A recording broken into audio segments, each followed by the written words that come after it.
Vamos iniciar esse culto, segunda hora, e eu convidaria todos de pé para nós nos prepararmos para a mensagem. Vamos louvar ao nosso Deus e meditar nesse hino, preparando o nosso coração.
Oremos.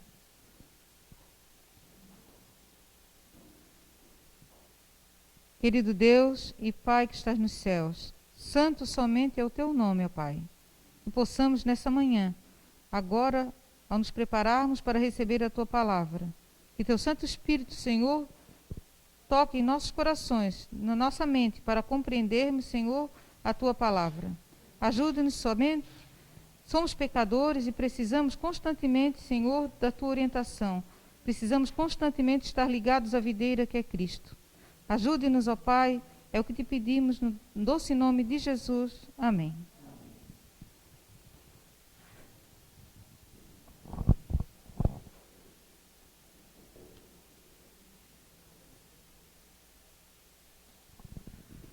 Essa manhã eu trouxe esse assunto para nós meditarmos nessa manhã. Diz o texto lá em Mateus, que diz que João falou que Jesus batizará, que Jesus iria, ele batizará com o Espírito Santo e com fogo. E vamos estudar um pouco nessa manhã sobre a compreensão do que seria, batizar com o Espírito Santo e com fogo. Vamos abrir a palavra de Deus em Mateus, no capítulo 3, verso de 1 a 11, que é sobre a pregação de João Batista, né? E naqueles dias apareceu João, o Batista, que é aquele que batiza, por isso que ele ficou com esse nome, João Batista.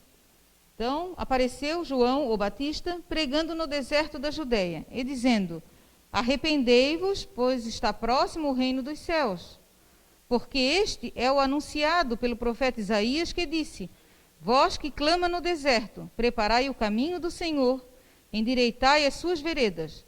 E este João tinha as suas vestes de pelos de camelo e um cinto de couro em torno de seus lombos, e alimentava-se de gafanhotos e de mel silvestre. Então ia ter com ele Jerusalém e toda a Judéia, e toda a província adjacente ao Jordão. E eram por ele batizados no rio Jordão, confessando os seus pecados.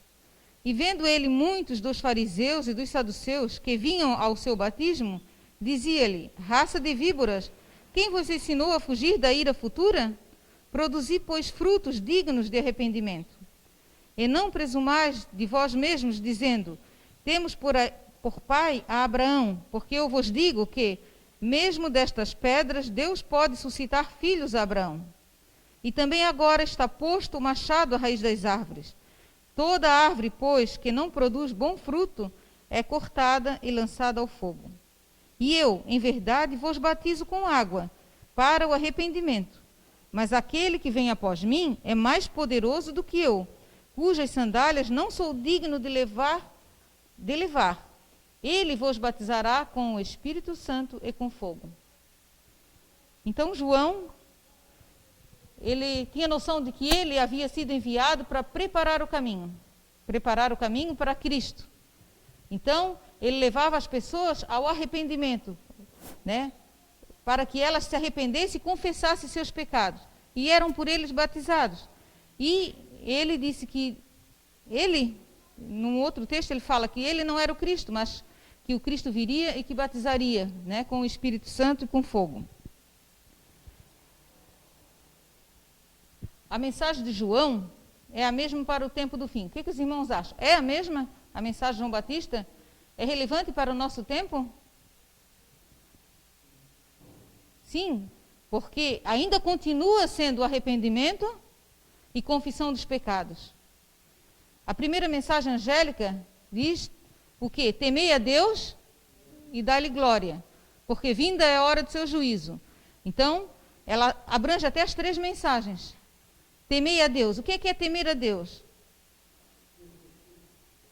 Temer a Deus é quando o Espírito Santo toca na tua vida, há um arrependimento, há uma confissão. Então, esse temor a Deus, tá? Tu passa a obedecer a Deus, né? E esse obedecer, tu vai dando glória a Deus, porque a gente vai ver depois no decorrer do nosso estudo, que dar glória a Deus é procurar ter o caráter que Deus quer que cada um de seus filhos tenham, porque o juízo está próximo. Porque Jesus está próximo à sua vinda. Então a mensagem de João é a mesma para o tempo do fim. Vamos lá em Lucas, no capítulo 3, porque muitos achavam que João era o Messias. 3, verso 15 e 16, que diz: estando o povo em expectação e pensando todos de João em seus corações, se porventura seria o Cristo, respondeu João a todos, dizendo: eu, na verdade, batizo-vos com água, mas eis que vem aquele que é mais poderoso do que eu, a quem não sou digno de desatar-lhe a correia das sandálias. Esse vos batizará com o Espírito Santo e com fogo. Então, alguns criam que João era o Messias, e ele disse que não. Ele era aquele que estava preparando o caminho para que o povo recebesse o Messias. Então, o batismo de João era um batismo para o arrependimento do pecado. E Jesus batizaria com o Espírito Santo e com fogo. E vamos ver o texto. Quantas pessoas Jesus batizou? Vocês sabem? Vamos ver? Então, João 3, verso 22. Eu trouxe como uma forma de curiosidade, porque diz que Jesus batizaria. De que forma Jesus batizaria? João 3, 22 diz: Depois disto, foi Jesus com os seus discípulos para a terra da Judeia. Estava ali com eles e batizava. Vamos ver. João 4, de 1 a 3.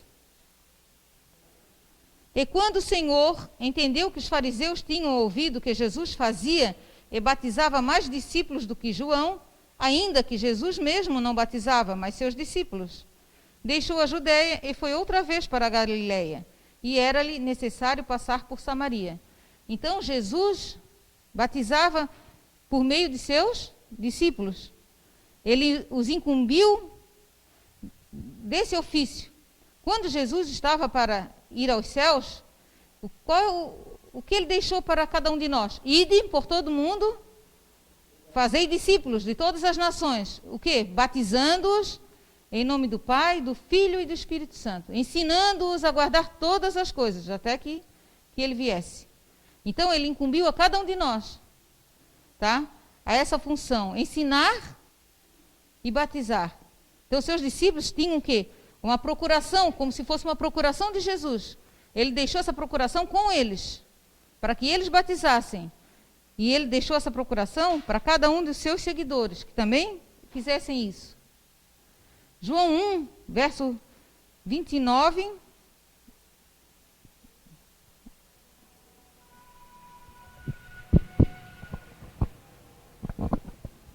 (29 a 34). Isso. No dia seguinte, João viu a Jesus que vinha para ele e disse: Eis o Cordeiro de Deus, que tira o pecado do mundo. Este é aquele do qual eu disse: Após mim vem um homem que é antes de mim, porque foi o primeiro do que eu. E eu não o conhecia, mas para que ele fosse manifestado a Israel, vim eu, por isso, batizando com água. E João testificou, dizendo: Eu vi o Espírito descer do céu como pomba e repousar sobre ele. E eu não o conhecia, mas o que me mandou a batizar com água, esse me disse: Sobre aquele que vires descer o Espírito, e sobre ele repousar, este é o que batiza com o Espírito Santo. E eu vi e tenho testificado que este é o Filho de Deus. Então, João deu o testemunho de que Jesus viria e que o Espírito Santo se manifestaria no batismo dele. E João viu isso. Aí João disse que poderia testificar disso, que era ele que vinha e batizaria com o Espírito Santo. Então, o que é o batismo do Espírito Santo? Na palavra de Deus, compara o batismo do Espírito Santo a duas chuvas. Dois tipos de chuva. A chuva temporã e a chuva serôdia. E naquelas épocas lá, a chuva temporã era para germinar a semente, quando era feita a semeadura, e a chuva serôdia era para a época da colheita, o amadurecimento do grão. Na vida espiritual, nós, quando aceitamos a Jesus, aceitamos por nós mesmos, ou é o Espírito Santo que toca em nós? É o Espírito Santo que toca em nosso coração e nos convence do pecado, da justiça e do juízo. Veio de novo as 3 mensagens angélicas. Então, o Espírito Santo nos convence do pecado. Então, nos leva ao arrependimento. E é Ele que faz essa obra aqui no início. Só que essa obra é feita todos os dias. Todos os dias eu preciso da ajuda do Espírito Santo, mas só que, como ainda o irmão Alexandre estava mencionando na lição, nós não podemos ficar parados achando que todos os dias nós vamos receber o Espírito Santo naquela medida só para o arrependimento, para a confissão do pecado. Nós precisamos progredir na vida espiritual. Nós precisamos crescer. Assim como a chuva temporã vem para quando tu faz a semeadura, morre o grão e o grão germina, o grão não para ali, ele não fica só ali. Ele cresce, dá a espiga e dá a espiga cheia de milho. É o comparativo. Então, nós precisamos, todos os dias, de morrer para o eu. Mas a gente precisa da chuva serôdia para nos habilitar a receber o selo de Deus. Mas o que vai fazer isso? Vamos ver o que o Espírito de Profecia nos diz em Atos dos Apóstolos. Está só confirmando o que eu falei sobre as duas chuvas. Sobre a figura das chuvas temporã e serôdia, que caem nas terras orientais, ao tempo da semeadura e da colheita, os profetas hebreus predisseram a dotação da graça espiritual em medida extraordinária à Igreja de Deus. O derramamento do Espírito nos dias dos apóstolos foi o começo da primeira chuva, temporã, e glorioso foi o seu resultado. Até o fim do tempo, a presença do Espírito deve ser encontrada com a verdadeira igreja. Então, precisamos do Espírito Santo todos os dias. Ao avizinhar-se o fim da ceifa da terra, uma especial concessão de graça espiritual é prometida a fim de preparar a igreja para a vinda do Filho do Homem. Esse derramamento do Espírito é comparado com a queda da chuva serôdia, e é por esse poder adicional que os cristãos devem fazer suas petições ao Senhor da Seara, no tempo da chuva serôdia. Em resposta, o Senhor, que faz os relâmpagos, lhes dará chuveiro de água. Zacarias 10, verso 1. E ele fará descer a chuva, a temporã e a serôdia no primeiro mês. Então, precisamos o quê? Pedir. Precisamos pedir dessa chuva que vai nos capacitar a estar em pé no tempo do fim. O tempo, tem que pedir, deve fazer suas petições ao Senhor no tempo da chuva serôdia. Qual é o tempo da chuva serôdia? É o tempo que estamos vivendo, é o tempo do fim. No fim dos tempos, Deus habilitará o seu povo a estar em pé. Mas essa mudança não ocorre de um dia para a noite. Essa mudança vai se efetuando na vida do cristão dia após dia, com a presença do Espírito Santo. Mas o cristão tem que pedir, porque senão ele vai ficando estagnado, ele vai ficando acostumado a confessar que crê em Jesus, mas a sua vida não ocorre grandes mudanças, não ocorre uma transformação. A promessa do Espírito Santo não é limitada a uma época ou povo. Jesus fez essa promessa, o Espírito Santo sempre esteve nessa terra, mas principalmente com maior poder depois da ascensão de Cristo, porque ele fez a promessa que deixaria o Consolador. Então, Cristo declarou que a divina influência do Espírito deveria estar com seus seguidores. Até quando? Até o fim. Então, relembrando que a planta, para ela germinar, ela precisa daquela primeira chuva, que vai fazer com que a semente morra e germine, né? Tendo crescimento. Assim o cristão também. O Senhor está mais disposto a dar o Espírito Santo àqueles que o servem, do que os pais a dar boas dádivas a seus filhos. Cada obreiro deve fazer sua petição a Deus pelo batismo diário do Espírito. Precisamos do Espírito Santo em nossa vida, como mais uma vez eu vou frisar. Isso precisa ser diariamente. Diariamente. E precisamos pedir o Espírito Santo em porção dobrada. Onde quer que a necessidade do Espírito Santo seja um assunto de que pouco se pense, ali se verá sequidão espiritual, escuridão espiritual, espirituais declínio e morte. Eu achei triste nessa frase, porque quando a gente não sente a necessidade do Espírito Santo, não seja ele um assunto que a gente pense muito, a nossa vida espiritual vai ter um declínio. Vai ser uma vida espiritual de sequidão e morte. É muito importante isso, nós nos atentarmos. Nós devemos sentir a necessidade do Espírito Santo. Quando assuntos de menor importância ocupam a atenção, é sinal de que está faltando o divino poder, necessário para o crescimento e prosperidade da igreja, ainda que oferecido em infinita plenitude, o qual traz após si todas as demais bênçãos. Uma pessoa que eu conheço, ele diz que agora ele sabe sobre o Espírito Santo, que o Espírito Santo revela coisas para ele. A palavra de Deus não mostra isso, que o Espírito Santo nos fará lembrar daquilo que precisamos, daquilo que estudamos da palavra de Deus. Ele não é uma caixa de adivinhação, porque muitas pessoas colocam como uma revelação do Espírito fazer tal e tal coisa. Essa pessoa, por duas coisas, adivinhou que a geladeira dele estragou e que ele orou ao Espírito Santo disse para ele ficar 3 dias sem ligar a geladeira, ele ficou e a geladeira ligou depois. Então o Espírito Santo não é uma caixa de adivinhações, não é para fazer adivinhações. O Espírito Santo Ele vai nos habilitar a nos preparar o nosso caráter dia a dia para estarmos em pé quando Jesus voltar, para estarmos habilitados a receber. Então, é desse batismo que Jesus estava falando, desse batismo diário do recebimento do Espírito Santo na nossa vida, para o nosso progresso espiritual, para o nosso caráter ser aperfeiçoado.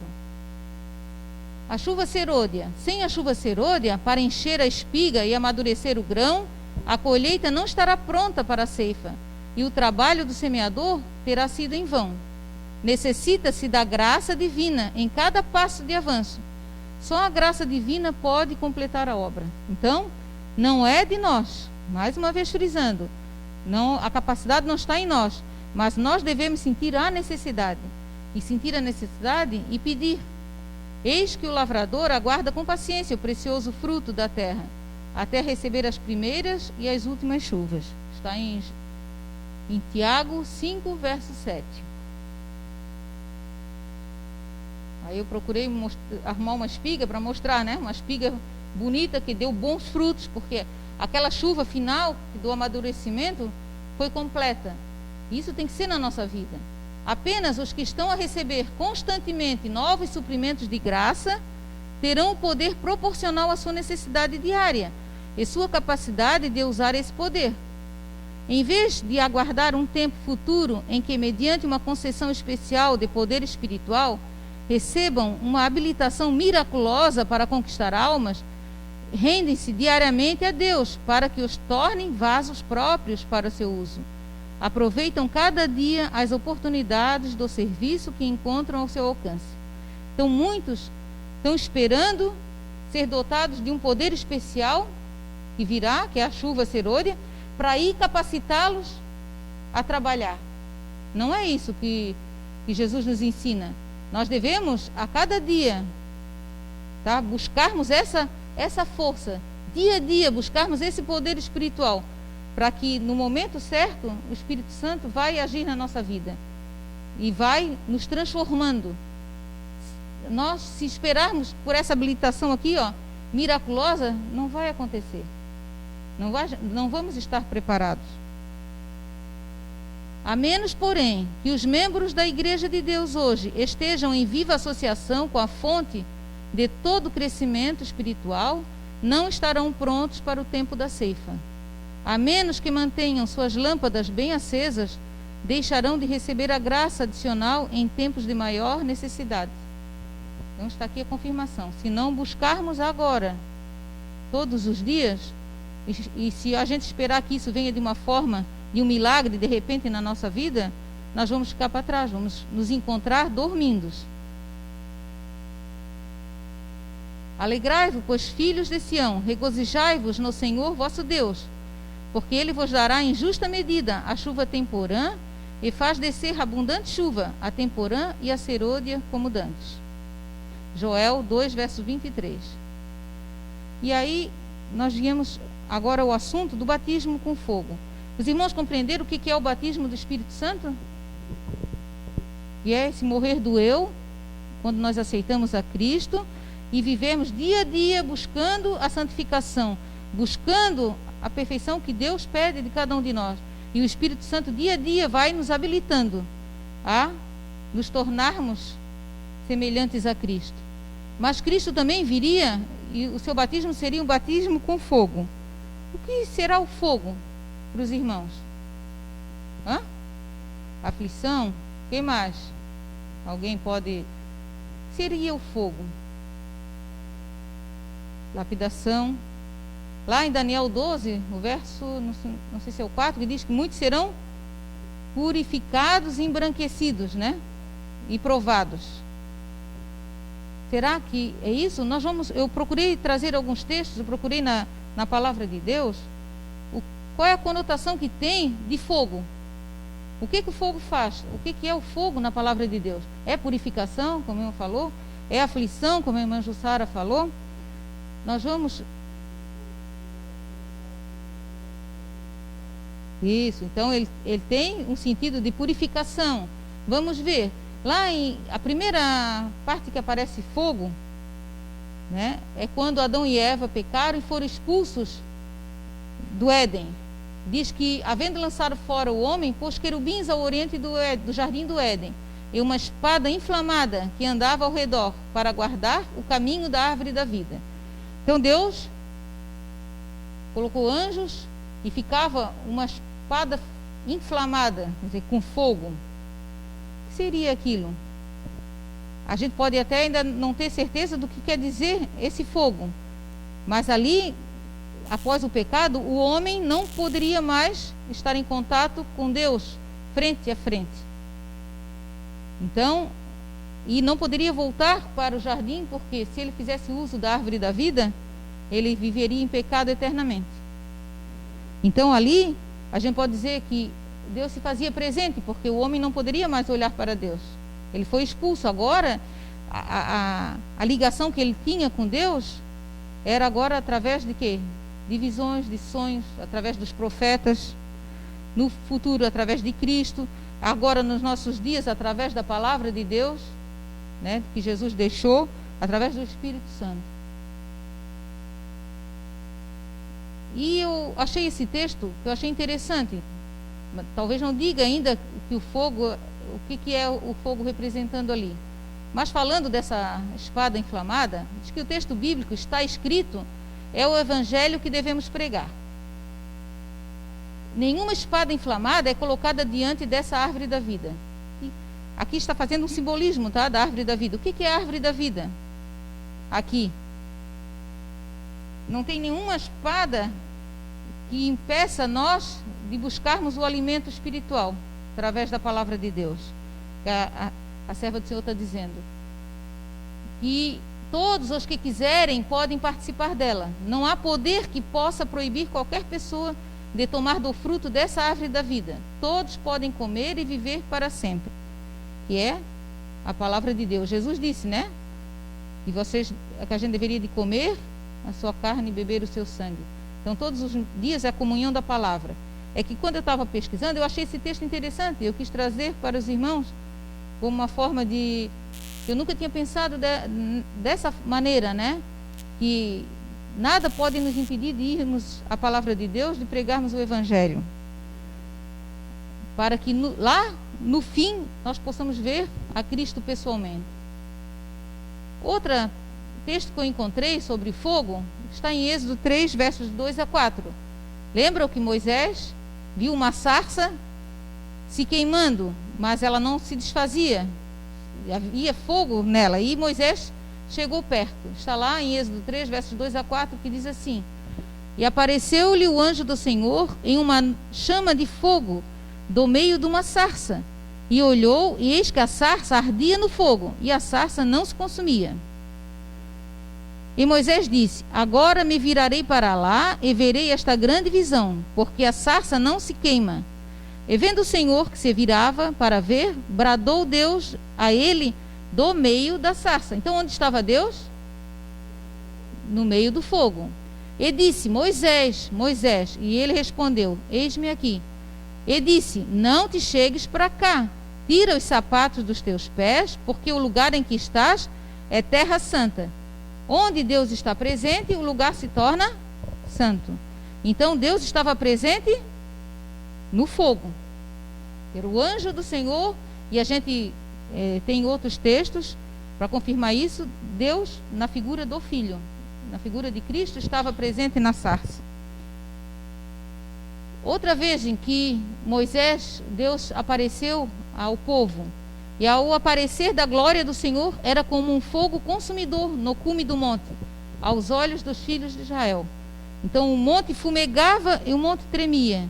O que aquilo representava, aquele fogo? A presença de Deus. Representava ali. E o aparecer da glória do Senhor era como um fogo consumidor. Marquem bem esse texto. E o parecer da glória do Senhor era como um fogo consumidor.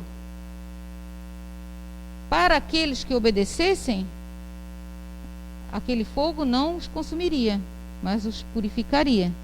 Mas aquele que tocasse no monte contra a ordem de Deus, qualquer pessoa ou animal morreria. Porque ali Deus estava se fazendo presente. Deus estava querendo ensinar ao povo. em Êxodo 13, verso 21, que diz que e o Senhor ia diante deles, de dia numa coluna de nuvem para guiar pelo caminho, e de noite numa coluna de fogo para os iluminar, para que caminhassem dia e noite. Então, na jornada de Israel pelo deserto, Deus se fazia presente na coluna de fogo à noite e numa coluna de nuvem durante o dia. Lá no santuário, no Santo dos Santos, por entre os querubins, no propiciatório, Deus também se comunicava com o povo. Levíticos 16, verso 2 diz: Disse, pois, o Senhor a Moisés: Dize a Arão, teu irmão, que não entre no santuário em todo o tempo, para dentro do véu, diante do propiciatório que está sobre a arca, para que não morra, porque eu aparecerei na nuvem sobre o propiciatório. Então, aquela luz que representava um fogo, era quem? Representava Deus. Porque Deus disse, não te chegues para lá. Era só uma vez ao ano que o sumo sacerdote entrava, como nós já vimos. Então, Deus aparecia por entre os querubins numa forma de fogo. Diz em Hebreus 12, verso 29, diz que, porque o nosso Deus é um fogo consumidor. Deus é um fogo consumidor para quem? Para os desobedientes, mas é um fogo purificador para aqueles que procuram, né, o seu nome, aqueles que são obedientes. Aquele que é desobediente, ele é consumido, assim como aconteceu com Nadab e Abiú, que se embebedaram, entraram no santuário com fogo trazido de fora, porque o fogo que deveria acender as lâmpadas do santuário era o fogo tirado do altar diante do véu, que vinha diretamente de Deus. E eles foram consumidos, morreram perante o Senhor. Então Deus é um fogo consumidor para aquele que desobedece, aquele que não procura buscá-lo e servi-lo. Diz que o Espírito de Deus consumirá o pecado em todos quantos se submeterem a seu poder. Se os homens, porém, se apegarem ao pecado, ficarão com ele, identificados. Então a glória de Deus que destrói o pecado tem que destruí-los. Por ocasião do segundo advento de Cristo, os ímpios hão de ser consumidos pelo assopro da sua boca e aniquilados pelo resplendor da sua vinda. 2 Tessalonicenses 2, verso 8. A luz da glória de Deus, que comunica vida aos justos, matará os ímpios. Então, aqui o fogo da presença de Deus, tá? Ele consome os ímpios, mas ele dá a luz da glória de Deus, que comunica vida aos justos. Ele matará os ímpios, mas dará vida aos justos, tá? E o fogo é a luz da glória de Deus, que comunica vida aos justos, mas aos ímpios é morte. Então, o que a gente pode entender aqui do que foi falado? Então, fogo, eu coloquei, se alguém achar que não é, podem falar. Fogo, eu botei que é igual à presença de Deus. Ele sempre se manifestou na Bíblia, né, dessa forma, como fogo. Então, Jesus disse que ia vir, batizaria com o Espírito Santo e com fogo. Então, será que esse batismo vamos receber a presença de Deus? Se o batismo, né, com fogo é a presença de Deus, então a presença de Deus, naqueles textos que nós lemos, é a glória de Deus. Tá certo? Isso. E o que é a glória de Deus? Eu fiz um sermão uma vez, né, a gente identificar o que era a glória de Deus. A glória de Deus é seu caráter. Então, Jesus quer nos batizar com o Espírito Santo, nos habilitar a recebermos o caráter de Deus na nossa vida. Então, esse é o batismo com fogo. Nós refletirmos o caráter de Deus. Ellen White diz que na meditação matinal, a maravilhosa graça de Deus, 320.1, diz que a glória de Deus é seu caráter. Outro texto que confirma: a luz de sua glória, seu caráter, deve refletir-se em seus seguidores. Parábolas de Jesus 414. Então, a glória de Deus, que é seu caráter, deve se refletir em nós, em seus adoradores, em seus seguidores. Outro texto. Então, isso é o batismo com fogo. O caráter de Deus deve se refletir em nossa vida. Porque aquele que tiver com o caráter de Deus vai estar habilitado para ser selado, para estar em pé quando Jesus voltar. Então, essa é a importância de todos os dias nós buscarmos o batismo do Espírito Santo, pedirmos a chuva serôdia para o amadurecimento e pedir a chuva temporã dia a dia, mas visando também a chuva serôdia, que dia a dia vai nos habilitando a nós refletirmos aqui, o caráter de Deus. Mensagens Escolhidas, no volume 1, página 411, diz: a luz da glória de Deus tem de incidir sobre nós. Carecemos da santa unção vinda do alto. Então a gente carece, a gente precisa dessa unção para que possamos ser habilitados a refletir o caráter de Cristo, refletir a glória de Deus. Então isso será com o batismo do Espírito Santo e com fogo. Então a gente precisa dia a dia desse batismo. Então fogo é o caráter de Deus. O fogo, ele pode purifica do pecado, ou o fogo mata o pecador. É as duas alternativas. Se eu busco refletir o caráter, busco essa santificação, busco o Espírito Santo na minha vida, o fogo, o batismo de fogo vai me purificar do pecado, dia a dia. Mas se eu não busco, ele vai matar o pecador, porque o pecado não vai mais existir nessa terra. Então, qual lado? O que nós queremos?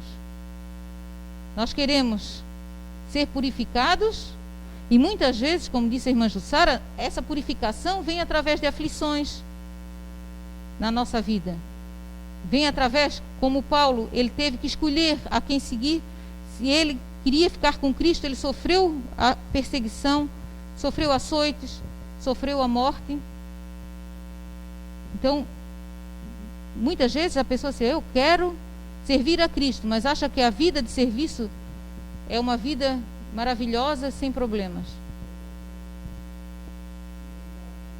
Isso, as provações são mensageiras de Deus, são obreiras, e diz que essa terra é a oficina de Deus, é a oficina do preparo. Queremos ser um metal precioso, queremos ser ouro diante de Deus. O ouro precisa de passar pelo fogo purificador para que as impurezas sejam eliminadas. Então a escolha é nossa. Se eu quero que o fogo me purifique ou que o fogo me condene. Que essa decisão cada um de nós possa tomar. Buscar a cada dia por esse batismo diário do Espírito Santo e do fogo purificador em nossa vida. Que Deus possa nos ajudar e nos abençoar. Amém. Oremos.